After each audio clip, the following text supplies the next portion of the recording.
दर्शकों के लिए मैं क्या दूं जो आपको सबसे ज़्यादा पसंद है? बचपन से एक स्वयंसेवक, एक छात्र नेता, सबसे लोकप्रिय वीवीआईपी सीट के विधायक, खेल जगत की हस्ती या देश की आर्थिक राजधानी में बीजेपी के मुखिया? एक सच्चा मुंबईकर, ये पहचान बढ़िया।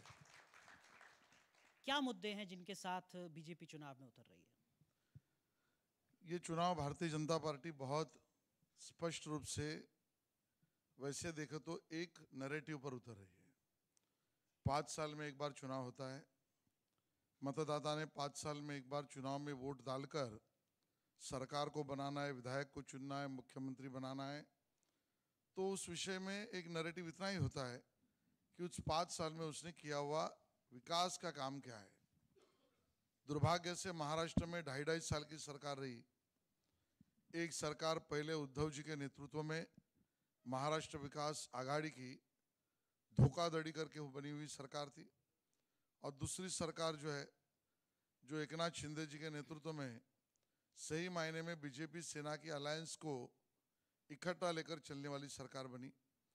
तो इस चुनाव का नैरेटिव इसी दौरान होना चाहिए, और यही मुद्दा चुनाव का है। 2.5 साल उद्धव ठाकरे के बनाम, 2.5 साल एकनाथ शिंदे, देवेंद्र जी और अजीत दादा के।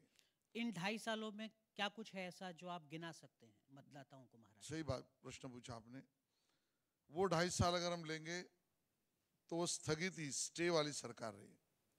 मुंबई के मेट्रो को स्थगित ही, मुंबई के कोस्टल रोड को स्थगित ही, मुंबई के कोई भी इंफ्रास्ट्रक्चर डेवलपमेंट प्रोजेक्ट में रोना, पैसा नहीं है, काम नहीं कर सकते, इसके कारण स्टे। और उसी बनाम जहाँ देखेंगे तो इस 2.5 साल में मेट्रो भी आधी पूरी हो गई, कोस्टल रोड बहुत ज़्यादा खुला हो गया, मुंबई नागपुर एक्सप्रेसवे खुला हो गया, मुंबई बड़ौदा एक्सप्रेसवे का काम शुरू हो गया, मुंबई दिल्ली एक्सप्रेसवे आगे बढ़ गई, बुलेट ट्रेन तब स्थगित की गई, अब बुलेट ट्रेन का काम शुरू हो गया। तो एक ठप्प सरकार और एक प्रगतिशील सरकार, ये दोनों में से वोटर को चुनना है, यही बात को लेकर हम जाएंगे। अगर ऐसा ही है तो फिर विपक्ष कहता है कि क्या वजह रही कि 2024 के लोकसभा चुनाव में आपके गठबंधन के जो नतीजे हैं वो आपकी उम्मीद के मुताबिक नहीं रहे? झूठ और सच का सामना जब होता है, हमारे यहाँ पर मुंबई में बहुत सारे युवा मेरे यहाँ साथी है, उनको पता है कि कोई भी मुंबई के गली में विद परमिशन नए नए जॉइंट्स खुलते हैं, और वो जॉइंट्स जो होते हैं वहाँ पर रेस्टोरेंट में कोई आइटम मिलता है क्या, उसका प्रचार करने वाला वो जॉइंट रहते हैं। और जो रहते हैं परंपरागत स्थायी रूप से अपना अस्तित्व बनाकर सच पर दुकान खोलकर, रेस्टोरेंट खोलकर बैठे हुए लोग रहते हैं। वहाँ पर झूठ प्रचार में नए नए जॉइंट्स, यानी नए अलायंस की बात कर रहा हूँ मैं, उन्होंने एक झूठ का नैरेटिव खड़ा कर दिया। संविधान बदलेगा, आरक्षण चला जाएगा, और उस संविधान के झूठ से मुझे लगता है उनको तात्कालिक लाभ हुआ, लेकिन व्यवस्थात्मक रूप से यहाँ पर जो स्थायी विकास की बात लेकर और सच का सामना लेकर चले, उनका परंपरागत जीत होना स्वाभाविक है। क्या वजह रही आपको, अब तो काफी समय हो गया, आपने विश्लेषण किया होगा कि देश की सबसे बड़ी पॉलिटिकल पार्टी जिसके पास कार्यकर्ताओं की सबसे बड़ी फौज है, वो विपक्ष के उस नैरेटिव को, जिसको आप कह रहे हैं, उसको बेहतर नहीं कर पाए, सुधार नहीं पाए? हमारी गलती हुई, हम नहीं सुधार पाए, सच बात है। हमने कम आंका, हमारा सच पे भरोसा था, हमको लगा सही के रास्ते पे चलेंगे तो नहीं अटकेंगे, इसके आगे धोखा नहीं खाएंगे। विधानसभा चुनाव तक आते आते स्थितियां बेहतर हो चुकी हैं, सुधर भी गई साहब। आज तो देखिए चुनाव लोकसभा का हुआ, अभी के चुनाव में हमारे पत्रकार मित्र भी यहाँ पर बैठे हैं, अगर मेरी बात को सच्चाई और गहराई से अपने दिल पर हाथ रख कर सोचेंगे तो मेरी बात को सही मानेंगे। जैसे लोकसभा का चुनाव आया, हम विपक्ष के सवालों का जवाब दे रहे थे, रोज उठ के नई बात कहते थे, मनगढ़ंत कहानी कहते थे, आरोप लगाते थे, और हम उसका उत्तर दे रहे थे। आज विधानसभा का चुनाव आते आते अब हमारे जाल में वो फंस गए। कैसे? अभी लाडली बहना कैसी गलत है, बजट कैसा नहीं है, कोर्ट में जाकर उसको स्थगित कर देंगे, लाडली बहना में करप्शन है, जीरो बिल तो आने वाला है नहीं, विद्यार्थियों को ये जो देने वाला अनुदान है ये तो आज बोल रहे कल तक रहेगा कि नहीं। हमारी योजनाओं का उत्तर देने लगे। कल तक हम उनका सवालों का जवाब दे रहे थे, अब हमारे झांसे में आकर हमारी बातों का जवाब देने लगे।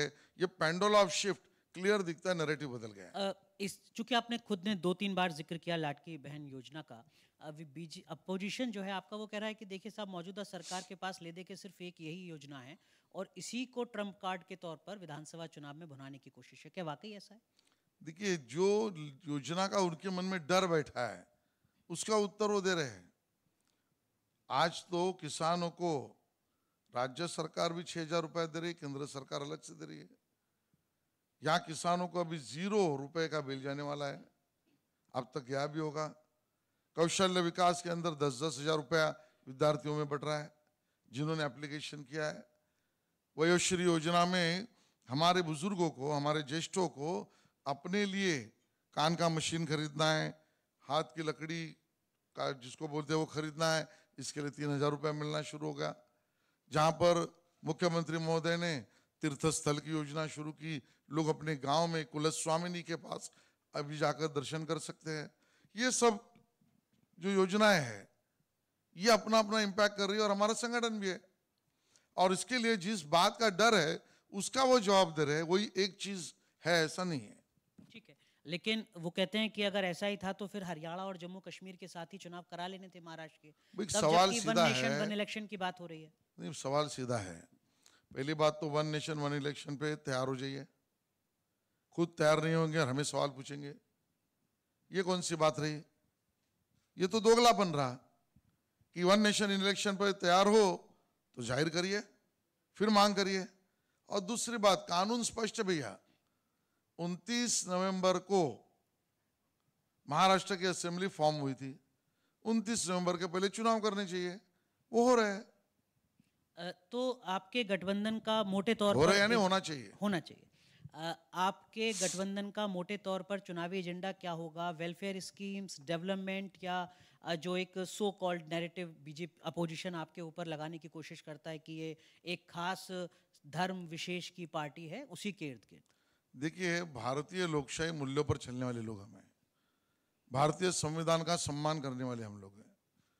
हम महाराष्ट्र, एक महाराष्ट्र श्रेष्ठ महाराष्ट्र, आज पहली बार मैं नारा दे रहा हूं आपके चैनल से, इस मिशन पर चलने वाले लोग हैं।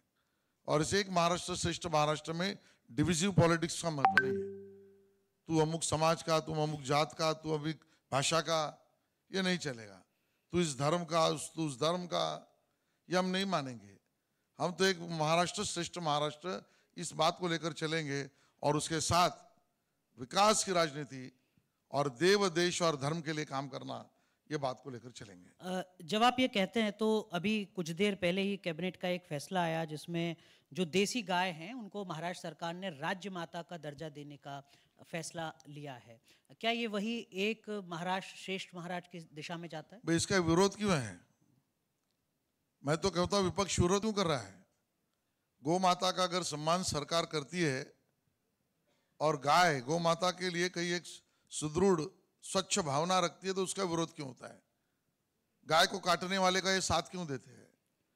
गाय कटनी चाहिए ऐसा विचार उनका क्यों है? पर्यावरण की बात करेंगे जब आरे में पेड़ कटेंगे या रहेंगे उस बात को लेकर, लेकिन गौ माता का सम्मान होगा कि नहीं, गाय कटेगी कि नहीं, इस बात पर पर्यावरण या एनिमल प्राणी मात्र के लिए इनकी विचार इतने कुंठित क्यों होते हैं? और इसके लिए गौ माता का सम्मान, ये हम सबका सम्मान है। इस चराचर की पृथ्वी को चलाने में हर इस व्यक्ति, हर इस प्राणी का अपना महत्व है, उसमें गौ माता का है और उसका सम्मान किया। तो विपक्ष का विरोध क्यों है, ये हमारा सवाल है। लेकिन ये तो फिर सनातन सेंट्रिक पॉलिटिक्स ही हुई ना, केवल गौ माता ही क्यों? सनातन बनातन का विषय नहीं, केवल देसी गाय है क्यों? देशी गाय है क्योंकि वहां यहाँ की मूल गाय है। और उसका विरोध करने का विषय क्या है? फिर इटाली की गाय का सम्मान करे क्या? किसका करे सम्मान? या अरबस्तान से कोई लाके उसका सम्मान करे? भाई, देसी गाय का सम्मान किया तो उसका विरोध क्यों? ठीक है। दूसरी तरफ आप कह रहे हैं कि हम वक्फ की जो मौजूदा स्थिति है उसको बदल देंगे। उद्धव ठाकरे ने एक बयान दिया, मैंने कहीं पढ़ा, जिसमें उन्होंने कहा कि वक्फ बोर्ड की 1 इंच जमीन भी नहीं छीनने दूंगा। ये भी स्वाभाविक है क्योंकि उद्धव जी के पसंदीदा रंगों में अभी हरा रंग बढ़ गया है। मुझे उस रंग का कोई विरोध नहीं है। हरे रंग से मतलब? मेरे इस रंग का कोई विरोध नहीं है। एक स्पेसिफिक अल्पसंख्यक के तुष्टीकरण और विशेष रूप से मुस्लिम तुष्टीकरण की राजनीति करना, भाई मुसलमान भाइयों बहनों को भी ये चाहिए नहीं, यानी तुष्टीकरण की राजनीति, ये मैं कह रहा हूं। वक्फ ये जस्टिस है।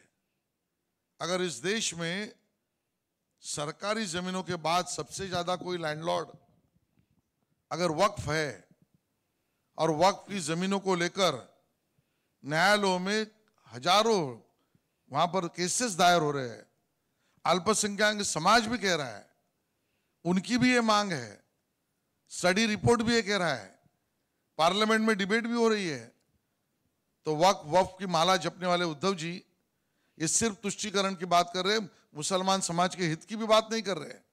और अगर उद्धव जी को इतना था इंच की जमीन तो पार्लियामेंट से भागे क्यों? पार्लियामेंट में बयान क्यों नहीं दिया? उनके सांसद पार्लियामेंट में वहां पर चाय पीने के लिए कैंटीन में क्यों चले गए? तब तो बात करना चाहिए था। और इसके लिए जब प्रश्न आएगा तो भाग जाना, और जब वोट आएगा वोट की राजनीति, तब गांव में चिल्लाना। अब लोग होशियार हुए हैं और उस बात का जवाब चुनाव में भी देंगे। आपको लगता है कि ये मुद्दा महाराष्ट्र के चुनाव में कुछ असर छोड़ेगा? बिल्कुल छोड़ेगा। उद्धव जी अगर इसकी बात करेंगे तो इसका चुनाव में उनको खामियाजा भुगतना पड़ेगा। उनको खामियाजा भुगतना? बिल्कुल खामियाजा भुगतना पड़ेगा, क्योंकि मुस्लिम समाज में भी ये बात है, उनके मन में भी है कि जब ये विषय निकला तब आप वक्त के लिए सभागृह में बोले क्यों नहीं? और अन्य भाषिक, अन्य धर्मी या हिंदुस्तानियों के मन में सवाल है कि आप इतनी तुष्टीकरण की बात क्यों कर रहे हो? आपने तो कभी देवस्थान की जगह को बचाने के लिए कोई आंदोलन किया हुआ हमने देखा नहीं। उल्टा मुंबई में तो हमने देखा कि हमारे प्रभा देवी के मंदिर के सामने अन्य धर्मीय कोई धर्म का पत्थर वहां लगाने का काम शिवसेना उवाटा के लोगों ने किया। माहिम में हमारा जो दत्त मंदिर है, जो भागोजी कीर ने बनाया था, उसको डिमोलिशन की नोटिस दे दी। ये सब काम करने का काम उद्धव जी ने किया, तो क्या समाज रिएक्शन नहीं देगा? जरूर देगा। ठीक है, लेकिन वो रिएक्शन आपके लिए नहीं है। मतलब मैं घूम फिर कर उसी मुद्दे पर आऊंगा जो आपसे थोड़ी देर पहले का फैसला है कि आप सनातनियों को, एक धर्म विशेष को, अपने एक वोट बैंक को संतुष्ट करने के लिए गाय को लेकर फैसला लें तो ठीक, और वो वक्फ बोर्ड के साथ खड़े हो जाएं तो गलत। मैंने कब कहा? वक्फ का हमारा विरोध है तो है, उसका कारण न्यायिक है, न्यायालयीन है, और गाय का विषय हमारे आस्था का भी विषय है, पर्यावरण का विषय है और प्राणी मात्र का भी विषय है। महाराष्ट्र में संत ज्ञानेश्वर जी की भूमि है। जो जे वांछिल तोते लाहो प्राणी जाता, हर किसी को उसकी इच्छा के अनुसार मिले, हमारे प्राणियों को भी। ये बात कहने वाले हम लोग हैं, तो हम संत ज्ञानेश्वर को मानने वाले लोग हैं, वो लोग संत ज्ञानेश्वर का विरोध करने वाले लोग हैं, यानी विचारों का विरोध करने वाले लोग हैं। ठीक है, संत समाज से जुड़ी एक और खबर जिसका विश्लेषण बहुत ज्यादा हो रहा है वो ये कि महाराष्ट्र में जो सरकार है वो योगी मॉडल पर चल रही है, यूपी मॉडल पर चल रही है। बदलापुर एनकाउंटर को लेकर आपकी आलोचना हो रही है, बुलडोजर को लेकर और जिस तरीके का एक्शन होता है उसको लेकर आपकी आलोचना हो रही है। क्या वाकई ऐसा है? देखिए, ऐसा कुछ नहीं है, लेकिन लोगों को न्याय मिले तो इनके पेट में दर्द क्यों हो रहा है? और अगर ऊपर वाला ही न्याय करे तो क्या करे? ऊपर वाला कैसे? यानी ऊपर वाला ने भगवान, देव। अब मुझे इस बात का उत्तर दीजिए, अगर एक 4 साल के बच्चे के साथ कोई अन्याय, अत्याचार, खिलवाड़ करता है, उस परिवार की मनस्थिति क्या होगी? उस 4 साल के बच्ची के साथ ये नराधम, उसको मैं लिंग पिपासु कहता हूं, मुझे हिंदी में इसका शब्द जी शायद नहीं आ रहा है, माफ करिए मुझे। और वो आरोपी पकड़ा जाता है, उसको कोर्ट के सामने खड़ा किया जाता है, दूसरी बार या जो भी खड़ा किया जाता है, वो पुलिस की बंदूक छीनने का प्रयास करता है। और पुलिस ने क्या करना? न्याय इसमें कि भाई तू मुझे गोली मार। ये कौन सा कानून है? वो पुलिस की बंदूक छीनना चाहेगा और पुलिस ने कहना कि भाई मैं न्यायिक हूं, मैं सच्चा हूं, तो मैं गोली खाता हूं, मुझे गोली मार। ये न्याय नहीं होता है साहब।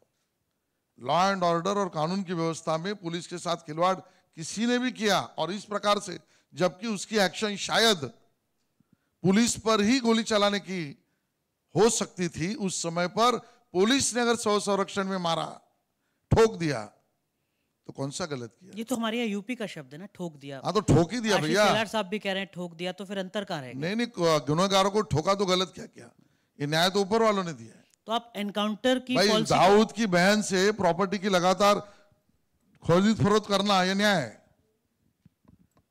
जिन्होंने बॉम्ब ब्लास्ट किया मुंबई में और सैकड़ों लोगों को मार दिया, बेचारे निरपराध लोग स्टेशन पर यहां वहां मर गए, उनको चुनावी प्रचार में बुलाकर उनके साथ प्रचार करवाना यह उद्धव जी का न्याय है? और अक्षय शिंदे नाम के गुनहगार को ठोक दिया तो गजब हो गया। जनता इसको समझती नहीं है। ठीक है, आप कह रहे हैं कि ये आप ही के पक्ष में जाता हुआ मुद्दा है। देखिए, पक्ष विपक्ष का विषय नहीं है, ये भावना का विषय है, न्यायिक उसके क्रिमिनल्स के ऊपर एक्शन का विषय है। क्रिमिनल पर एक्शन हुई, हमें कुछ भी उसमें गलत नहीं लगता। जो न्यायिक प्रक्रिया में उसकी इंक्वायरी होने दीजिए। एक इसी से जुड़े मुद्दे पर आलोचना होती है आपकी सरकार की, वो ये कि राहुल गांधी के खिलाफ एक विधायक ने विवादास्पद बयान दिया तो सरकार उनके साथ खड़ी रही। नितेश राणे के बयान को लेकर भी कहा गया कि सरकार साथ रही, लेकिन नितेश राणे के बयान के खिलाफ जो लोग सड़कों पर उतरे उनके खिलाफ FIR दर्ज हुई। देखिए, बेतुकी या हल्की बयानबाजी किसी ने भी नहीं करनी चाहिए। वो मेरा दल और हो ये या सवाल तो मैं आपसे इसलिए पूछ रहा हूँ, आप चीफ बता विप रहा हैं, विधानसभा में चीफ विप हैं। नहीं तो बता रहा हूं ना, विधानसभा में ये कोई बयान नहीं हुआ है। जो भी बाहर हुआ बयान है वो भी इस तरीके के बयान ठीक नहीं है और इसका मैं समर्थन नहीं करता हूं। और जो विरोध में लोग उनके प्रदर्शन करते हैं उनके खिलाफ FIR? देखिए, जो विरोध में प्रदर्शन करते हैं उन्होंने कानूनी व्यवस्था में उनका अधिकार करना चाहिए, कानून को हाथ में लेकर नहीं करना चाहिए। प्रदर्शन का अधिकार हर किसी को है। इस बार के चुनाव में क्या आपको लगता है कि आपके गठबंधन के आगे चुनौतियां हो सकती हैं? कुछ चुनौतियां तो आपको नजर आ रही होंगी। नहीं, हर चुनाव अलग होता है, हर चुनाव में चुनौतियां होती है, लेकिन मैं मोदी जी के इस वाक्य से बहुत प्रभावित हूं। मोदी जी ने एक बार कहा था, मैं चुनौतियों को चुनौतियां देता हूं, और इसके लिए जो सामने चुनौतियां है उसको चुनौतियां देना ये कार्यकर्ता का काम है, मेरे जैसे कार्यकर्ता का काम है। हर चुनाव में अपना एक अलग मुद्दे होते हैं, अलग महत्व होता है, अलग नैरेटिव होता है। इस चुनाव में भी हमारा विपक्ष स्वाभाविक रूप से प्रयास करेगा कि झूठे बातें पर, क्योंकि उनको दिखाने लायक कुछ नहीं। अगर हम इस चुनाव में जा रहे हैं तो हम बताएंगे भाई ये देखो मुंबई से नागपुर एक्सप्रेसवे बना, देखो मेट्रो अभी RSF शुरू हो रही है, जो अभी हो जाएगी जी। एक पहले फेज में अंदर से दहीसर की शुरू हो गई, नया एयरपोर्ट अभी 70-80% बन गया, अटल सेतु हमने बना दिया, हमने पेट्रोल डीजल के दाम में टैक्स कम किया, हमने 6,000 रुपया किसानों को दिया, हमने विद्यार्थियों के लिए नई शिक्षा धोरण की पॉलिसी लाकर उस पर काम किया, हमने कोरोना के समय पर भी एजुकेशन की सिस्टम में ग्रेजुएट्स के एग्जाम होनी चाहिए ये कानून किया। हम ऐसे 100 काम दिखा सकते हैं। उद्धव जी, शरद पवार जी और कांग्रेस 10 काम दिखाए, ठीक है, और उसी बातों को लेकर हम जाएंगे। आपने साथ ही साथ चुनाव आयोग को सुझाव दिया कि मंगलवार, बुधवार और गुरुवार को वोटिंग हो तो ज्यादा बेहतर है। क्या इसके पीछे की सोच? नहीं, बिल्कुल सही बात है। देखिए, शनिवार, रविवार, इतवार जिसको आप कहते हैं, तो उसके सलग फ्राइडे या मंडे अगर चुनाव आता है तो लॉन्ग वीकेंड होता है, और लोगों का एक स्वाभाविक मन बन सकता है कि भाई लॉन्ग वीकेंड में चले जाए तो उसका चुनावी वोटिंग % पे प्रभाव होगा। और इसके लिए वर्किंग डे को अगर आप चुनाव रखते हो, वर्किंग डे यानी बीच वाला, तो वोटिंग % अच्छा हो सकता है। चुनाव ये लोकशाही का महोत्सव है, उसमें हर किसी को सम्मिलित होने का मौका मिल सकता है। इस बार जो आपकी खुद की सीट है वहां कहा जा रहा है कि मुकाबला थोड़ा दिलचस्प हो सकता है, मुश्किलें आपकी बढ़ सकती हैं। मैंने कहा ना, चुनौतियों को चुनौतियों में देता हूं। प्रिया दत्त, मैं किसी के नाम पर प्रतिक्रिया नहीं दूंगा। प्रिया दत्त का नाम चल रहा है कि वो आपके सामने किसी का भी हो, उतर सकती हैं। मैं किसी के नाम पर प्रतिक्रिया नहीं दूंगा। मुझे अगर पार्टी ने टिकट दिया तो कल भी मैं विधायक था और कल भी मैं 100% विधायक बनूंगा। मतलब प्रिया दत्त हो या कोई भी मैं हो। किसी के नाम पर चर्चा नहीं करूंगा। चर्चा तो उनको करनी पड़ रही है, इसको दूं कि इसको दूं। तो आप अपनी जीत को लेकर इतने आश्वस्त क्यों हैं? क्योंकि काम किया है, क्योंकि संपर्क है, क्योंकि लोगों की सेवा में जुटे हुए हैं, सातत्य साथ से लोगों की सेवा में लगे रहे हैं। मैं न्यूयॉर्क में नहीं घूमते रहा हूं, या मैं मुंबई में अवेलेबल नहीं हुई, बातें मैंने नहीं की है। ये तो कौन कहता है? प्रिया दत्त कहती है। नहीं, मैंने किसी का नाम ही नहीं लिया। मेरे तो उनके काफी अच्छे संबंध भी है और मेरे अच्छे पारिवारिक संबंध भी उनसे, लेकिन उनका विषय नहीं है। मैं कांग्रेस की बात कर रहा हूँ। ठीक है। और इसके लिए चुनाव में सामने जो भी आए, वो तो चुनाव है, कोई ना कोई आएगा ही। हम लड़ेंगे, पार्टी ने मुझे टिकट दिया तो मैं जीत जाऊंगा। लेकिन आपकी जो खुद की कॉन्स्टिट्यूंसी है, आपको लगता है थोड़ा मुश्किल है? वहाँ पर ज़्यादा हैं, कई सेलिब्रिटीज़ आपके वोटर हैं क्षेत्र के, उससे क्या मुश्किल बड़ी होता संख्या में आम आदमी हैं, कुछ चुनौतियाँ, दबाव कुछ है? ज़्यादा। सेलिब्रिटीज है तो उसमें मुश्किल क्या है? मुश्किल तो ये बात है कि इस प्रकार के नैरेटिव को चलाना और उस नैरेटिव के आधार पर चुनाव हम जीत जाएंगे ऐसा समझना, ये हमारे विरोधियों की मुश्किल है। हम तो जमीन के आदमी हैं साहब, जमीन पर काम करने वाले लोग हैं। और कैसे सारी चीज़ें आप मैनेज कर लेते हैं? मतलब सियासत भी, खेल जगत भी, बीसीसीआई में अहम जिम्मेदारी आप निभा रहे हैं, कैसे मैनेज कर पाते हैं? देखिए, वो तो मेरे आनंद का विषय है, दिल के करीब का विषय है। मैं अगर मुंबई में सबसे बड़ा गणेशोत्सव करता हूं तो वो मेरी चाहत है। मुंबई में एक अच्छा गरबा मैं करता हूं तो वो मेरी चाहत है। क्रिकेट ये मेरा पैशन है। मैं एक लाइब्रेरी चलाता हूं तो पढ़ना मेरा शौक है। मैं अगर म्यूजिकल एकेडमी या अवार्ड्स के फंक्शन करता हूं तो वो मेरी चाहत है। मुझे लगता है 100 घंटा राजनीति सोचना, यही राजनेता का काम नहीं होना चाहिए। आम आदमी के जैसे सब में मिलजुल चलना चाहिए, और वो मेरा काम है। बहुत बहुत शुक्रिया आशीष सेलार साहब, न्यूज़ नेशन नेटवर्क की इस कॉन्क्लेव में अपना बेशकीमती समय निकालने के लिए और तमाम मुद्दों पर खुलकर बात करने के लिए। और जैसा शुरुआत में मनोज सर ने कहा था कि अपनी कॉन्स्टिट्यूंसी से लेकर राष्ट्रीय राजनीति तक के जो मुद्दे हैं, उन सब पर आप अपनी बात बेबाकी से कहते हैं। एक बार फिर आपका बहुत बहुत धन्यवाद। और इसी के साथ मैं मनोज सर को आमंत्रित करूंगा कि वो प्लीज़ मंच पर आएँ और न्यूज़ नेशन नेटवर्क की तरफ से आशीष सेलार साहब को एक मोमेंटो से सम्मानित करें, उनका अभिनंदन करें। Manoj sir please.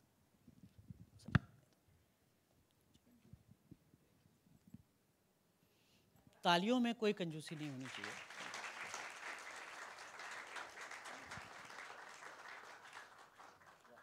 Thank you Ashish sir. Thank you sir.